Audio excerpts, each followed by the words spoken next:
Chapter 8. Caitlin's Idea. The next morning, I felt even worse than the day before. I didn't want to go to school and face the kids. I felt sick about losing Justin because of a bunch of lies. I felt stupid because almost all of my friends were treating me like trash. I hid my head under the pillow until my mom came in the room. "Allie?" she said, opening my door. "Yeah, I know, Mom. I'm getting up." I sighed. "Listen, I came to tell you that Caitlin's waiting for you downstairs. She said she needed to talk to you." I sat up in bed, then raced around my room to get ready for school. After throwing on some clothes and running a brush through my hair, I went downstairs. "Wow, that was fast," Caitlin said when she saw me. "Well, I don't have a boyfriend to impress, so do I?" I had told Caitlin about it when I got home from school. She was the only one who could understand. "Let's not talk about it right now," said Caitlin. She shot a look at my mom. We had just got out the door when I let loose. "I can't stand this, Caitlin. I'm dumped and bullied and whispered about. I only have one friend left, and I feel like—" "Stop," Caitlin ordered. She turned and looked at me. "Allie, you have to talk to someone about this. It's too big for you, and it's too big for me. We need some help." I sighed and nodded. Caitlin was right, of course. "I was thinking about it last night," Caitlin went on. "You know that Danny is behind it, so all you have to do is go to a teacher and tell them what's happening." "And end up being a rat?" I shot back. "I'm sure that won't make me popular." "Allie, get real. Even if you look like a wuss for telling a teacher, at least the bullying will stop. At this point, you don't have much left to lose." I sighed. "What do you think I should do?" I asked. "Well, you can't go to the principal. He's a jerk. And that would make it too big a deal," said Caitlin, thinking out loud. "I think you need to go to someone you can trust. You need someone that Danny will listen to, because you and Danny need to sit down and talk." "I already tried that," I reminded her. "Danny doesn't exactly like to chat." "I know," Caitlin replied. "That's why you have to get a teacher on side. That way Danny has to talk." "It sounds lame," I said. "Yeah, I know, but you really have no choice. What else can you do? Transfer schools? Pray that people forget? Jump off a bridge?" She was right again.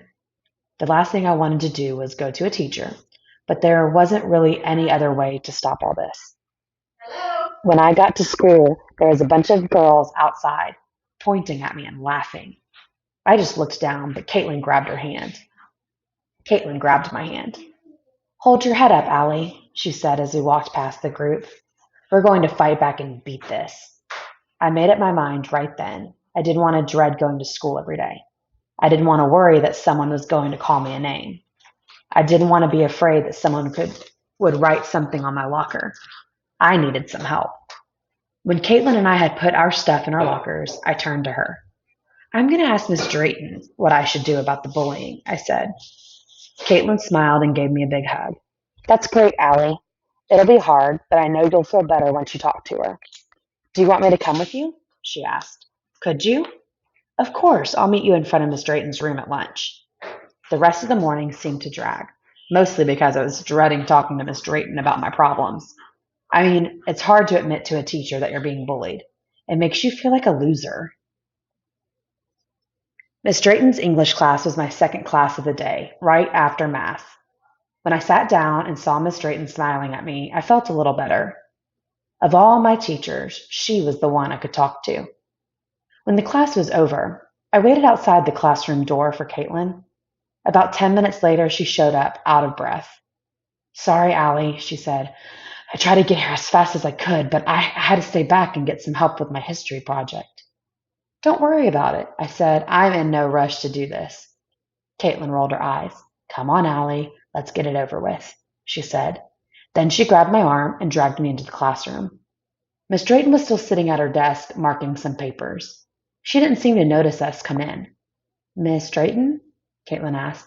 She looked up and smiled. "The dynamic duo," she said. "What's up?" Both of us were silent for a minute. Caitlin looked at me, waiting for me to say something, but I was too embarrassed. "We wanted to talk to you about something," Caitlin started since I wasn't about to. Maybe you've heard. There've been some rumors about Allie going around. We we helped stopping them. I felt my face get hot, so I looked down, away from both of them. Miss Drayton set down her pen and motioned for us to grab some chairs. Why don't you two sit down and tell me about it? She said. Allie, what is this all about? It felt as if my tongue was stuck in my throat. Why was it so hard to say the truth? Why couldn't I just tell the story? Is somebody picking on you? She asked. My tongue was still frozen. I felt like I wanted to throw up, but finally a single word came out. Yes, I whispered. It's Danny. Danny Heller. And then the tears began. I cried and shook and coughed and cried some more. Miss Drayton just waved. Miss Drayton just waited until I was done. She kept waiting while I told her everything. Everything. When I was all done, Miss Drayton didn't say anything for a few minutes. She seemed to be thinking about what to do. I'm glad you guys came and told me about this, she began. You shouldn't have to deal with bullying like this on your own. What do you think we should do? Caitlin asked.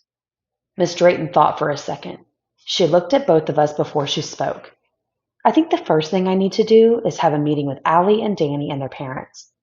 They need to know what's going on.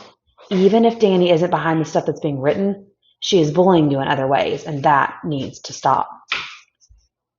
I took in a deep breath. I haven't told my parents about this, I said. I thought Miss Dayton would be surprised, but she wasn't. Not many kids do tell their parents. It's like a nasty secret, even if it's not your fault. But Allie, you really must tell them tonight. Nobody can help you unless you speak up for yourself. I guess, I sighed. You tell them I want to arrange a meeting, and I'll call your house later. When we got out of the classroom, I felt relieved. That wasn't so bad, I guess, I said to Caitlin. I told you it wouldn't be, she replied. Now all I have to do is tell my parents, I said. There was a lump in my throat even thinking about that.